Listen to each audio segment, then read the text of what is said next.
Bonjour à tous. Étudions la question de la prière et essayons de disséquer cette notion. Qu'est-ce que la prière? Est-ce que c'est une citation? Est-ce que c'est un rituel? Est-ce que c'est l'expression du cœur? Ou est-ce que c'est quelque chose qui peut influencer Dieu dans ses décisions? Voilà toutes les questions que l'on peut se poser sur la prière. Commençons par apporter une définition à la prière. La prière, c'est une parole, verbale ou mentale, que l'on peut adresser à Dieu. Donc il n'est pas obligatoire que la prière soit forcément dite avec la bouche. Elle peut être dite, elle peut être faite de manière intérieure. Ce qui compte, c'est qu'elle soit adressée à Dieu. C'est un message que l'on adresse à Dieu. Le contenu de la prière, c'est-à-dire le sujet de prière, peut être multiple. Ça peut être une confession, où on avoue une faute, ou il peut également s'agir d'une louange, où on dit à Dieu, par exemple, qu'il est grand. La prière peut avoir un contenu pluriel. Mais l'idée générale, l'idée essentielle de la prière, c'est que nous communiquons avec Dieu. Dans la prière, on s'adresse à quelqu'un et en général, ce quelqu'un, c'est Dieu. Il faut donc faire la différence entre la prière et une formule magique. Car dans une formule magique, on dit quelque chose et on s'attend à ce que notre parole ait un effet dans le monde. Et du coup, dans la magie, il n'a pas besoin que dans la magie, le message soit adressé à une personne. La magie, c'est le fait que la parole en elle-même ait le pouvoir. Par exemple, si je dis que cet objet se déplace et qu'il se déplace effectivement, ça, c'est de la magie. Elle n'est adressée à personne, enfin, si, à des objets, mais ce n'est pas une communication envers quelqu'un. La magie, c'est donc le fait qu'une parole ait une effectivité par elle-même sur le réel, ce qui n'est pas du tout le cas de la prière. Dans la prière, on s'adresse à Dieu, donc si il se passe quelque chose, c'est parce que Dieu l'a bien voulu, car la prière consiste à solliciter Dieu, et Dieu décide ou non d'agir. Il ne faut donc pas confondre la prière avec une formule magique. La prière, par elle-même, n'a aucune efficacité. La prière n'est pas puissante par elle-même. Elle n'a aucune puissance intrinsèque. Ce qui va donner la puissance, celui qui détient réellement la puissance, c'est Dieu. Mais on peut se demander, mais alors qu'est-ce qui fait que Dieu exauce une prière? Si Dieu peut exaucer ou décider de ne pas exaucer une prière, quel est le critère que Dieu prend en compte pour exaucer une prière? Qu'est-ce qui fait que Dieu exauce une prière? Il est vrai que l'on constate que toutes les prières n'ont pas forcément une réponse positive. Et d'ailleurs, heureusement. Imaginez si quelqu'un prie pour que quelque chose de mal arrive, heureusement que Dieu ne répond pas à ce genre de prière. Si l'on demandait qu'une catastrophe arrive, par exemple, heureusement que Dieu n'y répond pas. Heureusement que Dieu n'exauce pas cette prière. Sinon, cela voudrait dire que Dieu réalise des catastrophes juste parce qu'on le lui demande. En plus, ça ferait de Dieu un être un peu bête qui se contente juste d'appliquer bêtement tout ce qu'on lui demande. Donc, pour que Dieu réponde à une prière, il faut que l'objet de la prière soit quelque chose de bon. Et c'est précisément à cause de ça que le philosophe Socrate, dans le second Alcibiade, constatera que Dieu est omniscient et bienveillant, c'est-à-dire il connaît tout et il veut le bien. Donc, quand nous prions pour quelque chose de bien, nous prions en fait pour que la volonté de Dieu s'accomplisse, puisque Dieu veut déjà le bien. Du coup, on peut se poser une autre question. Mais du coup, à quoi sert la prière? Quand nous prions, nous ne savons même pas si ce que nous demandons est bon ou mauvais. Et d'ailleurs, dans un autre sens, si Dieu de toute façon ne va accomplir que les bonnes choses et qu'il accomplit déjà sa volonté, ça sert à quoi de prier pour lui demander d'accomplir ce qu'il veut déjà accomplir? Mais dans tous les cas, si Dieu écoutait toujours nos prières, on l'a compris, cela produirait des catastrophes. Mais du coup, selon le philosophe Socrate, est-ce que la prière, du coup, est mauvaise d'après le philosophe Socrate? Eh bien non. Socrate donne une solution au problème, qui est au fond très proche du christianisme. Rappelons le problème que nous avons dit tout à l'heure, et que Socrate a soulevé. Dieu sait tout, et Dieu veut déjà le bien. Et les seules prières que Dieu peut exaucer, ce sont les prières qui demandent le bien, autrement dit, les prières qui lui demandent d'accomplir déjà sa propre volonté. Et donc c'est la question que posait Socrate. En tout cas, c'est la problématique que posait Socrate. Est-ce que la prière a encore un intérêt? Puisque de toute façon, elle ne sert pas à influencer Dieu ou à convaincre Dieu d'agir d'une autre manière que celle qu'il voulait déjà de base. Et donc, est-ce que la prière, du coup, ne serait pas un peu inutile? Eh bien, Socrate donne une solution au problème, qui est d'ailleurs très proche du christianisme. Il faut demander à Dieu que le bien s'accomplisse, c'est-à-dire que sa volonté soit faite, puisque sa volonté est bonne, sa volonté est le bien. La véritable prière, la bonne prière, consiste non pas à demander telle ou telle chose parce que nous, on le veut, car si Dieu ne le veut pas, évidemment, si c'est contraire à sa volonté, et donc c'est un péché. Et si c'est contraire à sa volonté et que c'est un péché, il ne l'accomplira pas, évidemment. Mais la prière consiste à demander l'accomplissement non de notre volonté, mais de la volonté de Dieu. Que ta volonté soit faite. Nous connaissons tous la prière du Notre Père de Jésus. Que ta volonté soit faite. Où Jésus enseigne la prière qui consiste à demander l'accomplissement de la volonté de Dieu. Donc la prière consiste à demander à Dieu que ta volonté soit faite. Ou bien, accomplis le bien. Mais attention, on ne doit pas non plus penser que la prière doit juste s'arrêter là, doit juste être une phrase générale, fais le bien.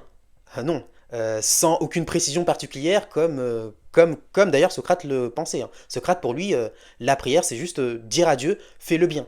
Non. D'après le christianisme, notre prière peut avoir un objet particulier, notamment parce que dans certains cas précis, nous pouvons savoir ce que Dieu veut.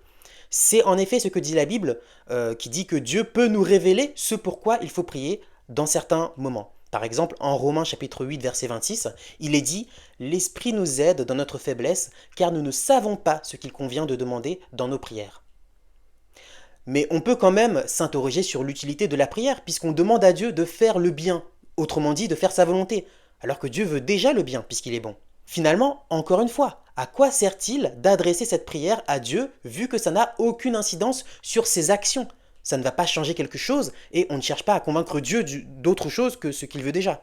Si la prière ne sert pas à convaincre Dieu de changer sa volonté, à quoi elle sert?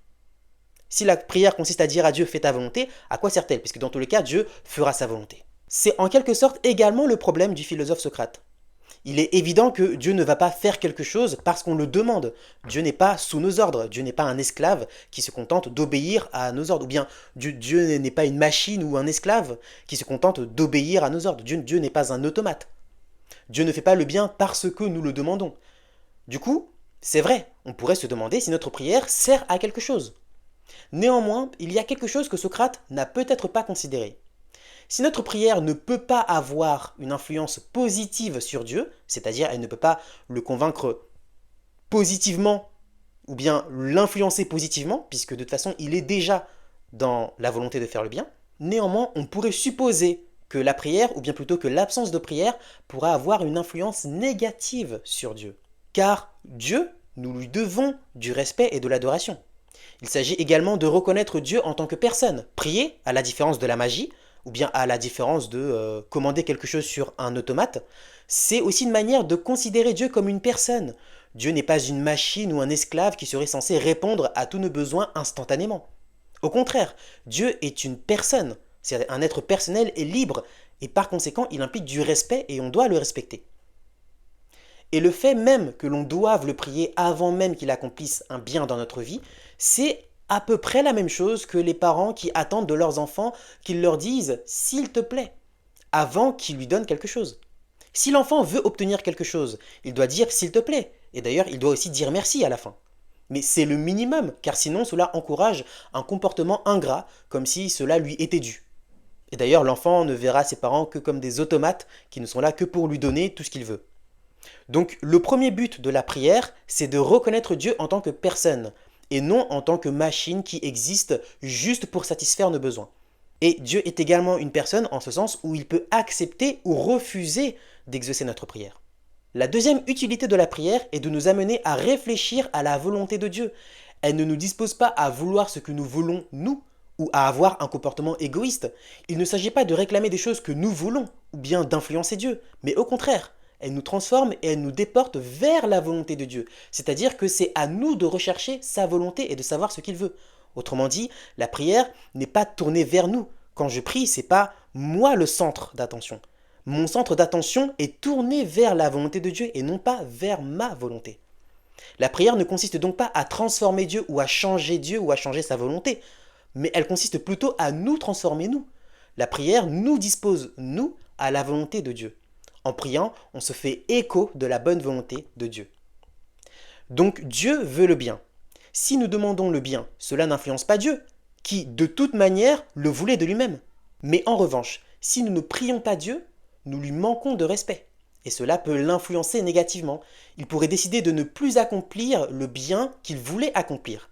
Et dans ce cas, le fait d'accomplir le bien serait alors pour nous un mal, si nous sommes ingrats envers Dieu, si nous ne lui reconnaissons pas ce qu'il est, et si nous lui manquons de respect, s'il continue à nous faire du bien pendant que nous sommes ingrats, le bien devient un mal pour nous.